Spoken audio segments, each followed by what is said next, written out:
What if Charlie Kirk had been hiding more than just political takes?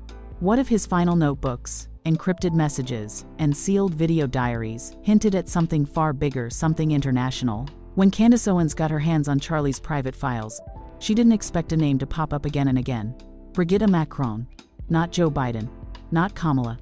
Not even Klaus Schwab, but the French First Lady. What did Charlie know? What did he see? And more importantly, why was he planning to go public just days before everything fell apart? In this bombshell exposé, Candace Owens connects dots between mysterious European trips, encrypted photos, a hidden trip to Paris, and leaked footage the world was never meant to see. This isn't politics anymore. This is a global cover-up. And according to Candace, Charlie knew it all along. He just ran out of time. Number Charlie Kirk, number Brigitte Macron, number Candace Owens, number Mexity, number Hidden Truths. It all started with an unmarked envelope. Candace Owens was sorting through the files left behind from Charlie Kirk's digital vault documents never seen by the public, encrypted with layers of code and secured through offshore servers. These files weren't part of his Turning Point USA persona. They weren't political strategy, commentary drafts, or speech prep. This was different. Personal, paranoid, purposeful. One folder stood out. It was labeled Boulevard, odd for a man who rarely left America. Inside, Candace found handwritten notes, scanned passport stamps, and encrypted message chains dated around May 2021. All signs pointed to a secretive trip to Paris that Charlie never mentioned publicly. And the most chilling part? At the center of it all, Brigitte Macron. A trip he never admitted taking. Candace began to cross-reference the flight information Charlie had written down. He flew into Charles de Gaulle Airport under a pseudonym Peter D. She confirmed it through leaked private aviation logs stored on his burner cloud. There were no press statements, no selfies in front of the Eiffel Tower, no turning point meetings logged in Europe. It was as if he intentionally erased the trip, but not before documenting everything. Then came the hotel receipt. Handwritten at the top. Meeting confirmed, she'll be there. Secure voice only. Candace stared at the name listed under room service. B. Macron. A photo hidden in code. One of the encrypted files contained an AI hidden image, retrievable only after 3 layers of password decoding. The photo showed Brigitte Macron, but not in a political setting. She was dressed in black, unguarded, walking through a quiet alleyway just outside the French National Assembly. Zoomed in, she was handing a white envelope to a man whose face was partially turned, but the bone structure was unmistakable. It was Charlie. Candace's reaction. On her live stream, Candace broke down her initial thoughts. I thought I knew Charlie. We weren't best friends, but we worked adjacent. This isn't a conservative conference or a policy draft. This is espionage energy. What was he doing with the French First Lady in the middle of the night? And why is there no record of this in any of his public life? Candace made it clear this wasn't an affair. This wasn't a diplomatic favor. This was surveillance. He was following something. And whatever he found scared him. Brigitte's name in the journals. Charlie's Red Journal, infamous for its private notes, Candace had previously exposed, contained this cryptic entry. She knew. Not just about the youth programs, but the labs. Macron's team ran the op from 2018. The funding didn't stop after lockdowns. She's not just a wife. She's a gatekeeper. Gatekeeper? To what? Candace compared this with a document in the same folder titled Lucerne Protocol. Inside, Charlie referenced French initiatives tied to behavioral research, population surveillance, and most shockingly youth DNA indexing. Brigitte wasn't visiting schools. She was cataloging futures. French internet reacts. After Candace teased the photo on X, formerly Twitter, the French press exploded. Le Monde published a headline. American right claims Macron's wife hid surveillance plan. Suddenly, international figures were weighing in. French opposition parties called for transparency. Emmanuel Macron refused to comment. And Brigitte? She posted a vague photo of herself lighting a candle captioned, "Truth needs no defense." Candace replied bluntly, "Neither does guilt when it's in the shadows." The missing email. Another chilling clue was found in an unsent draft from Charlie's encrypted Proton mail. If anything happens to me, check the files marked Boulangerie. She gave me the folder, not him. That's why I had to disappear from Paris fast. Attached to the draft was a list of names, most of them French journalists, political donors, and digital policy architects. At the top of the list, Julien B. a cybersecurity expert and Brigitte Macron's personal advisor. That name reappeared again in a scanned metro ticket. Charlie labeled. Last meeting, she warned me he's watching. What was Brigitte Macron hiding? Candace theorized that Brigitte wasn't a puppet first lady. She wasn't the elegant figurehead French media painted her as. She was, according to Charlie's documents, the keystone to a shadow program focused on social conditioning, particularly through European schools and media. This wasn't just a political feud. This was about global behavior tracking. Charlie had connected her to an education analytics firm with military ties. European data trials on biometric tracking. Funding routed from the EU to private French organizations under emotional wellness initiatives. And it seemed Charlie planned to expose all of it before someone got to him. Candace's closing bomb. Candace ended part 1 of her exposé with a bold statement. Charlie Kirk wasn't paranoid. He was silenced. And the fact that the name on his final envelope was Brigitte Macron tells me this isn't left versus right anymore, it's truth versus control. The comments went wild. This goes deeper than we thought. Charlie wasn't just a political warrior, he was a whistleblower. Brigitte's candle post was a threat, not a quote. What's in the boulangerie folder? Candace Owens was nowhere near finished. After her first explosive stream connecting Charlie Kirk to Brigitte Macron, the world demanded answers. What was inside the mysterious folder labeled boulangerie? Why did Charlie mention youth programs, surveillance, and disappearances in connection to the French First Lady? And why did the most influential conservative voice in America vanish from Paris without a trace? Candace opened her next exposé with a whisper. Charlie said she gave him the folder. But what was inside wasn't pastry recipes. Unlocking boulangerie. The boulangerie folder required a triple decryption protocol. Candace worked with a cybersecurity expert, Marcus, who'd previously assisted journalists breaking international spyware cases. Once decrypted, the contents made it clear Charlie had uncovered a French-run data operation targeting children across Europe. The documents included confidential internal memos from a private French tech firm called Neuroclick, psychological testing templates for children aged 8-16, behavioral heat maps tracked over school Wi-Fi, pitches to EU officials highlighting predictive youth behavior metrics. Each PDF included signatures, and at the bottom of several memos was the same approval line, signed on behalf of Madame Brigitte M. What is Neuroclick? According to Candace's team, Neuroclick is a real company registered in Toulouse, France. Publicly, it claims to work on academic engagement monitoring, using neuro-responsive AI. But privately, it was using school-issued tablets to track facial reactions to different types of news content, monitor emotional spikes during class discussions about identity and politics, build personality clusters for early political influence detection. Charlie's notes were clear. They're creating archetypes, not to help kids, but to control future voters. They call it empowerment. It's profiling, the mind control theory. Candace took the revelations further. Charlie believed Neuroclick was a test run. He connected their funding trail to a broader initiative coming to the U.S., backed by big tech and quietly supported by progressive NGOs. The most shocking claim: Neuroclick had already started sending pilot data to select American education partners.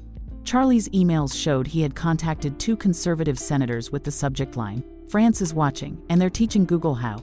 But no reply ever came. Brigitte's mother of the nation persona. Publicly, Brigitte Macron is seen as France's refined, maternal figure. She champions education, women's empowerment, and frequently visits schools. But Charlie's dossier painted a different picture. One of his diary entries read, "She plays the school teacher because she still is one, except now her pupils are millions of kids and her chalkboard is digital surveillance." According to the Boulangerie files, Brigitte chaired 3 advisory boards on emotional resilience tech funded by pharmaceutical companies and one strange, unnamed subsidiary labeled only DMI 77. That name came up again and again. On invoices, on travel memos, even on receipts from a hotel meeting room Charlie rented under his alias. Candace said it plainly. This isn't education. This is indoctrination powered by neuroscience. The surveillance video Charlie risked everything for. Inside the Boulangerie folder was a grainy, time-stamped surveillance video from a Paris cafe not yet released publicly. In the clip, Charlie sits alone, facing the window. Brigitte walks in wearing a long coat, scarf, and glasses. She hands him a black flash drive and says in French, "If you release it, you destroy more than me." Charlie nods. The two sit in silence for 45 seconds. Then Brigitte stands, whispers something inaudible, and leaves. The entire interaction lasted less than 2 minutes. Candace had it translated by a French lip reader. She said, "If it reaches America, the children won't be safe, not mine, not yours." The internet lost its mind. France responds sort of. As Candace's exposé gained traction, France's government issued a vague statement. Macron meets regularly with educators, thought leaders, and public figures to strengthen global cooperation on education. We do not comment on personal or speculative material shared outside official diplomatic channels. French media tried spinning the story as a deepfake scandal, claiming the café video was edited. But Candace had the metadata, timestamps, and raw backup footage stored on a server Charlie had labeled for "After I'm Gone." She wasn't bluffing, and the world knew it. Connections to Klaus Schwab. The Boulangerie files also mention Davos. Charlie had drawn arrows from Brigitte's programs to WEF-sponsored youth mental health platforms. He wrote, "This is the pipeline. Paris, Davos, Silicon Valley, U.S. classrooms. If we don't break it, they build the future in our place." Documents revealed a closed-door session at Davos in 2020 where Brigitte presented a behavioral uplift model for youth compliance during global disruptions. Charlie's notes were scrawled in red across the page. They don't want strong children. They want stable consumers. Candace's parting bombshell. At the end of the stream, Candace revealed one last thing. Charlie left a final message in that Boulangerie folder. It wasn't a document. It wasn't a video, it was a quote taped. Candace Owens leaned closer into the camera. In that Boulangerie folder, taped to the last page, was a handwritten quote. Charlie wrote. She whispered it like a warning. Not if, but when. And when it happens, no one will believe it started with her. At first, Candace wasn't sure what it was. But as she read through the remaining pieces of Charlie's encrypted files, the truth began to take horrifying shape. This wasn't just about data. It wasn't just about behavior tracking. It was about genetic targeting. The DNA clue Charlie found, buried deep in a folder labeled Viognier, Candace discovered a document that made her pause. It was written in French, stamped with the seal of the Institut National de la Santé et de la Recherche Médicale, INSERM, France's leading biomedical research body. The document was a research partnership agreement between INSERM, NeuroClick, and an unnamed biotech firm listed only as E77. The subject? Pilot trials of genomic response tracking in education-based cognitive environments. Translated, they were using biometric data and DNA markers collected in classrooms to test how certain children reacted to emotional stimuli. Charlie's margin note in red ink read, "They're building profiles. Not to understand us but to select us." Candace froze. Connection to U.S. schools. Another PDF in English was titled, Cross-Continental Expansion Plan Q3, Targeted Influencer Engagement. It listed several U.S. educational organizations and charter networks, many of which had ties to mental wellness programs launched after 2020. One organization stood out, Youth Lift America. Charlie had circled the name multiple times. With a note, Brigitte's husband speaks of global youth empowerment. But she selects who gets empowered. According to Charlie's research, Youth Lift America received anonymous international development funding from a shell foundation that shared a Parisian bank account connected to Brigitte Macron's family office. It was a pipeline, starting in Paris, ending in Chicago, and funded through so many layers. No one would trace it, except Charlie did. The missing 12 minutes. Candace then dropped one of the most shocking bombshells of her investigation. A 12-minute unreleased video Charlie had recorded the night before he left Paris. In the grainy footage, Charlie sits on a balcony, illuminated by the lights of the Eiffel Tower in the distance. His tone is steady, but his eyes show fear. "If this reaches you, it means they've either discredited me or worse. I didn't come here to expose the French government. I came to find out if the rumors were true. That Brigitte Macron isn't just a symbolic figure. That she, along with tech collaborators, has been quietly piloting youth genetic studies masked as behavioral education." He exhales deeply. "They want to guide emotion, shape belief, predict resistance. This isn't conspiracy. This is predictive compliance." He finishes with, She said to me, "We know which children will obey and which ones won't, before they even learn to read." Who is E77? The firm listed in multiple documents. E77 has no website, no physical office, and no staff list. Candace hired investigators to trace the company. It's registered in Luxembourg under an encrypted trust.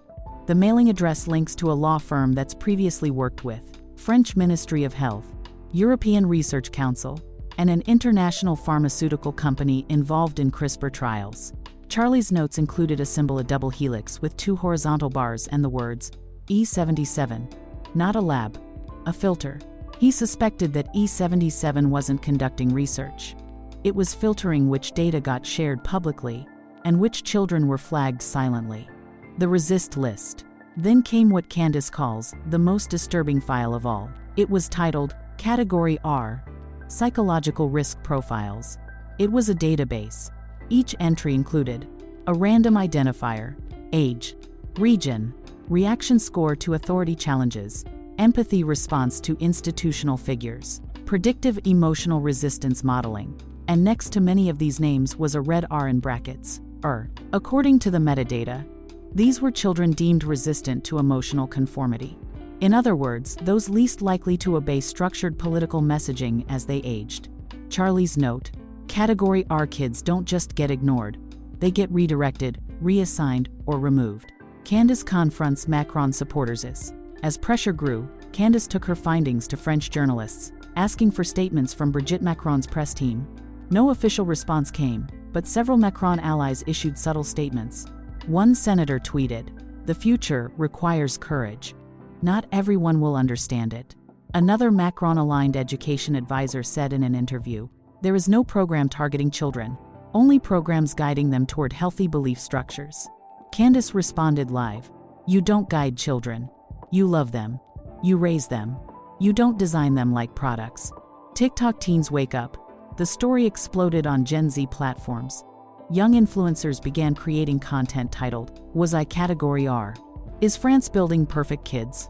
Brigitte Macron knew before I did." A viral TikTok of a young woman reading Charlie's quote, "We know which children will obey," got over 14 million views with the caption, "This makes me sick." Brigitte breaks her silence. Then, in a highly stylized Instagram video, Brigitte Macron finally responded. She's seated in a black turtleneck in a book-lined office. Let them say what they want, but the truth will be spoken in classrooms, not clickbait. The video ended with a fade to black and the sound of children's laughter. Candace's fans saw it as eerie, calculated, almost threatening. That wasn't a denial. That was a dare. After Candace Owens exposed the DNA-driven child categorization program linked to Brigitte Macron and a shadowy biotech group called E77, the world was rattled. But even her most loyal followers weren't prepared for what came next. A former French intelligence contractor stepping out of the shadows to say, "She's not wrong. This wasn't just a conspiracy. This was a calculated, government-sanctioned strategy." And Charlie Kirk was on the trail before anyone else dared speak. Enter Jean-Paul M. The man called himself Jean-Paul M., a retired data systems engineer who once worked on cross-agency educational surveillance infrastructure for the French Ministry of National Education. He emailed Candace's team using a secure Swiss server with the subject line, "You're the only one with the guts to say it." They verified his identity through metadata, employment records, and internal government directory scans. What he shared next changed everything. Jean-Paul confirmed that in 2016, Brigitte Macron personally advocated for the formation of an Educational Enrichment Oversight Committee, which was not overseen by Parliament. Instead, it reported directly to the Élysée Palace, the French equivalent of the White House. She called it guidance, but we called it predictive compliance management, Jean-Paul told Candace. The private school archive leak. Jean-Paul also provided Candace with a USB key containing confidential academic records from Brigitte's years as a private school administrator in the late 1990s and early 2000s. These records were chilling. They revealed, Brigitte compiled detailed psychological profiles on hundreds of students, noting emotional instability, aggression, and obedience levels. She maintained influence scores, ranking students on their susceptibility to peer pressure and institutional direction. At least 3 students were removed from her school after she labeled them oppositional influence carriers. Candace read directly from one file. The subject exhibits charismatic leadership and ideologically independent tendencies. Recommend long-term observation and boundary control. The subject was 13 years old. A pattern of control. What began to form wasn't the image of a concerned educator, it was the blueprint of a behavioral architect. Candace stated, "She didn't evolve into this agenda. She's been crafting it for decades." Brigitte's influence scores were eerily similar to the Neuroclick behavior index found in Charlie's Paris files. Jean-Paul confirmed it. "We didn't realize it at the time, but she recycled her model into a national program by 2017. Under the guise of emotional safety protocols. U.S. Intel insider speaks. Then came the bombshell from home. An anonymous U.S. intelligence official codenamed Phoenix contacted Candace's team through a secure drop channel. Phoenix claimed to be a former DHS cyber-psychology consultant who analyzed European influence models during COVID-19's peak. Phoenix's message read, "Charlie wasn't speculating. He had the files. We saw the same patterns showing up in pilot programs across charter networks in Illinois, California, and Florida. France was the origin. Charlie was getting too close."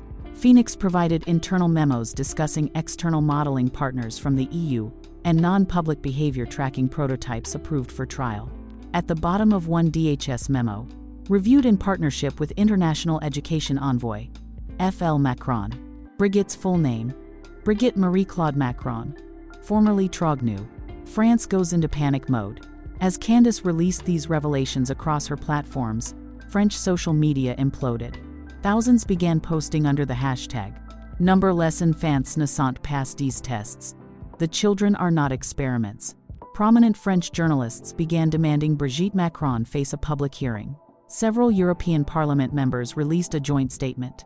"We must protect our youth from commodification under the pretense of guidance." But Macron's administration called it American political theater. That didn't stop protesters from gathering outside Parisian schools, waving signs that said, "Our kids aren't profiles." Brigitte. Explain the scores. Cancel E77 now. The election theory. Phoenix told Candace something else, something that aligned perfectly with Charlie's last few entries. This wasn't just data collection. It was future-proofing elections.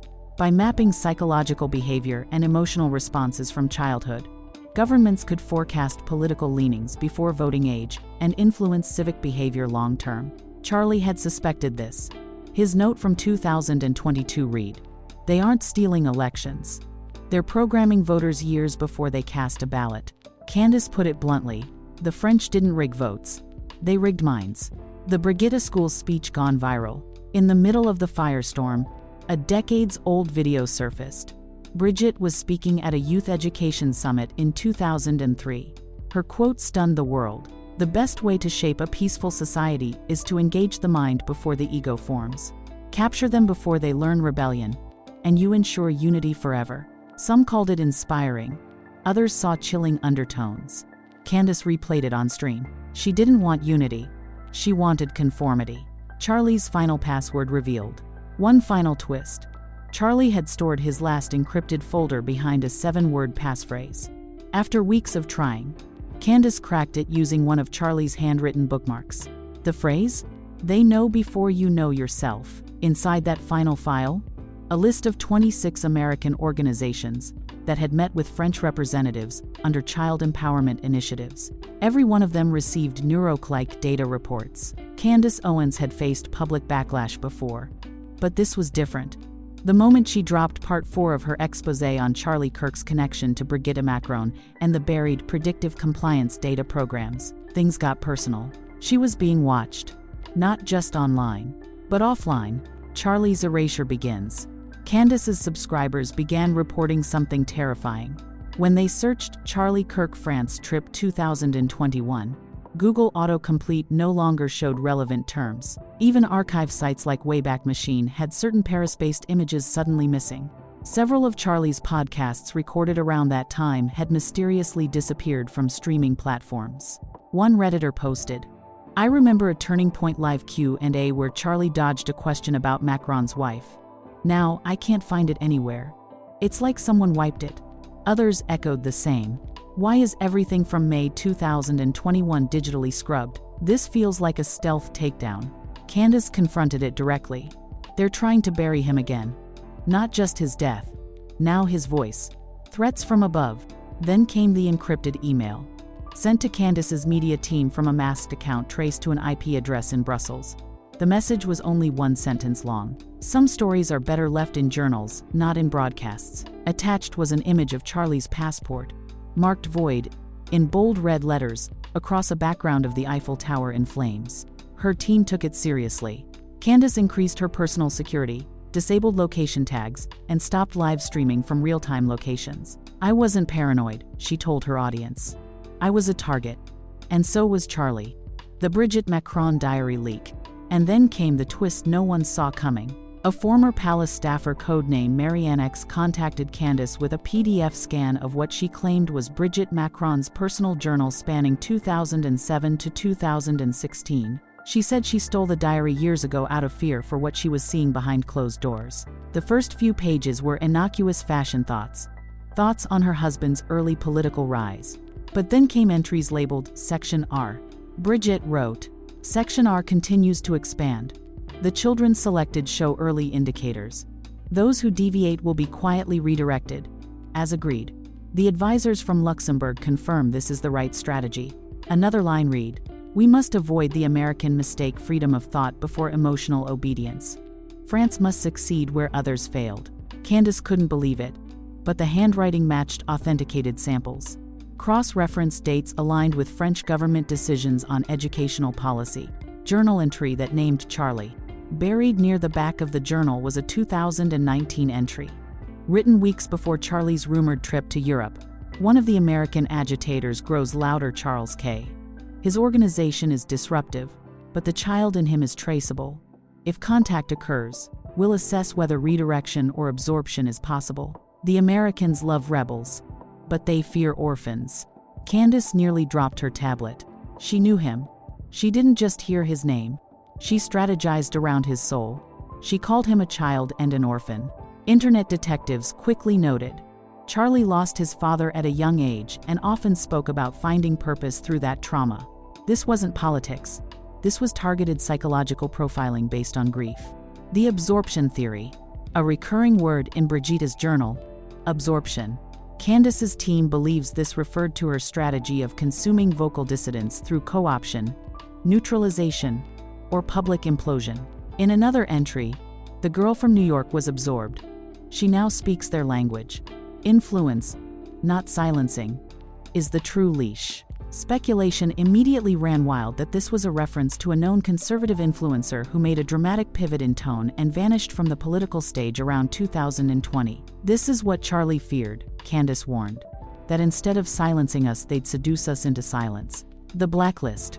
Candace also received a leaked memo from a tech whistleblower showing a list titled, North American Watch Points Tier 1.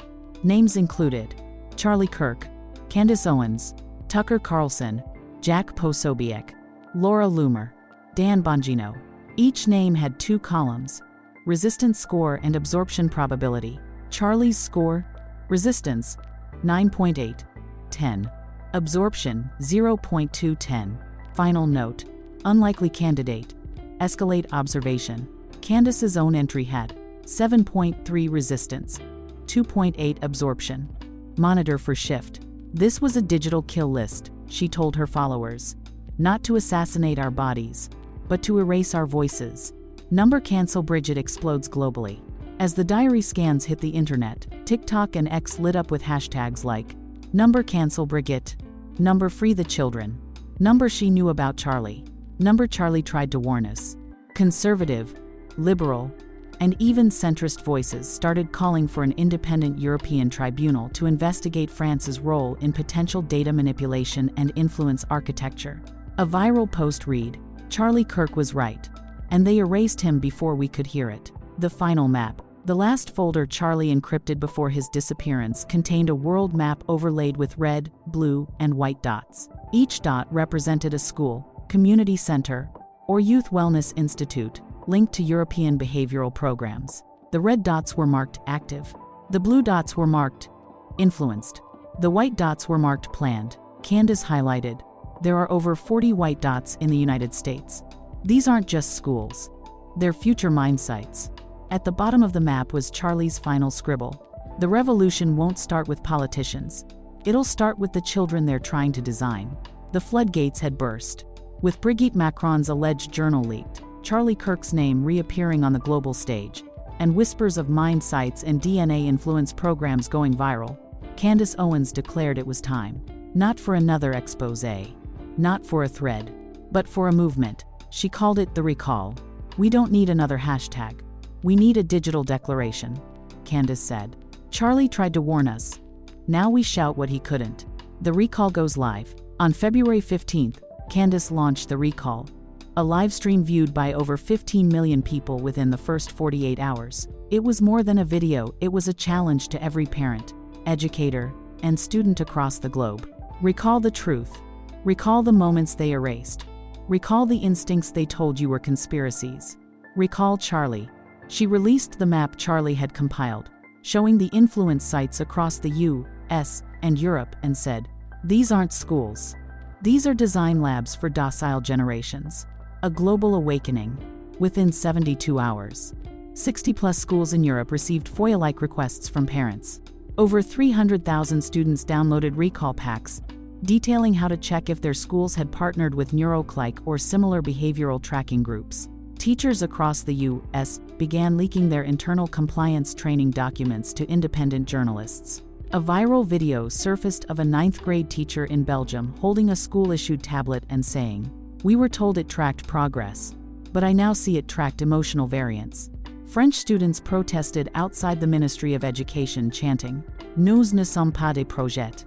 We are not projects. France turns on Brigitte. For the first time in years, French mainstream media began to fracture. Major anchors no longer echoed the Élysée Palace line.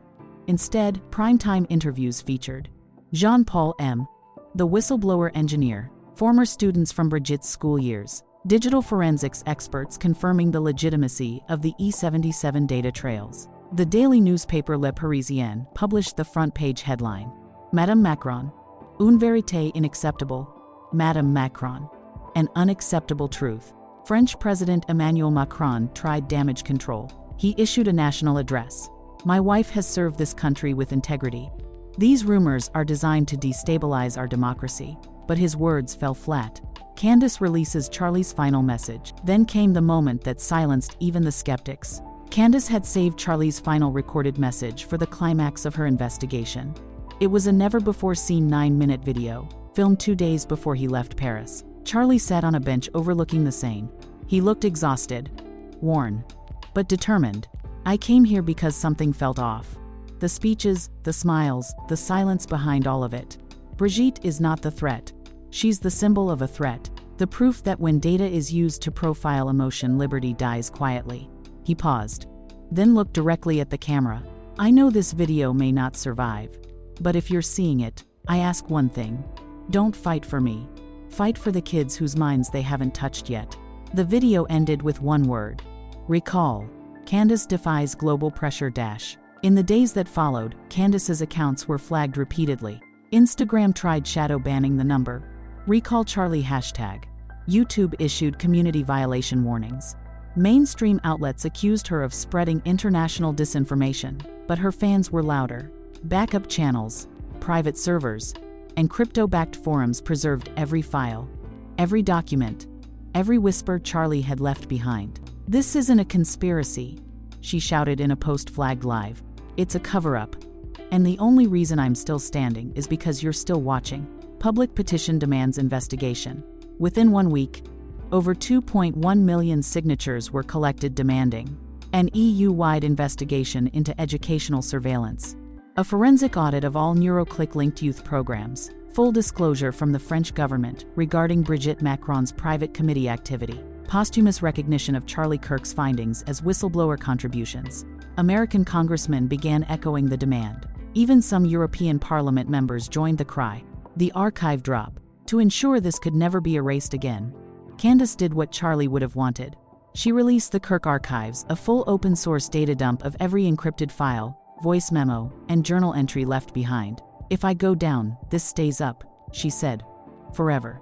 Developers built search engines to sift through the files. Podcasters built full episodes from Charlie's unseen writings. Youth activists began holding recall sessions in schools, reading his quotes aloud. One quote went viral: "Children weren't made to follow code. They were made to ask why the code exists."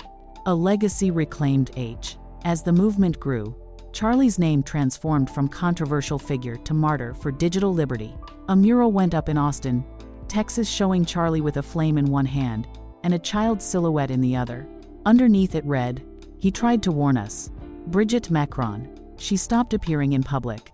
No press statements. No school visits. No Instagram posts. Rumors swirled that she had stepped away from her roles behind the scenes. But no official confirmation came. The world listens place. Months later, at an education tech conference in Berlin, a speaker opened with, "Before we talk about the future of AI in the classroom, we must remember the man who reminded us that not all technology belongs in the mind of a child." Charlie Kirk's name was met with a standing ovation. Even those who once criticized him could no longer deny he was right. What began as whispers in an encrypted folder has become a global reckoning. Charlie Kirk may no longer be here, but his voice is louder than ever, and the truth he uncovered about Brigitte Macron, youth surveillance, and predictive compliance is impossible to ignore. From erased footage to leaked diaries, Charlie wasn't chasing a theory, he was exposing a system. A system designed to shape, silence, and program generations before they ever questioned the world around them. Now it's your turn to act. If this story shook you, opened your eyes, or made you say, "This can't be ignored," then don't scroll past. Subscribe to Mixity, hit the notification bell, and leave a comment below. Do you believe Charlie was silenced for what he knew? Should there be a global investigation into Brigitte's programs? Number Recall Charlie. Number Mexit. Number Brigitte Macron. Number Digital Freedom. Number Candace Owens. Number Truth Unlocked.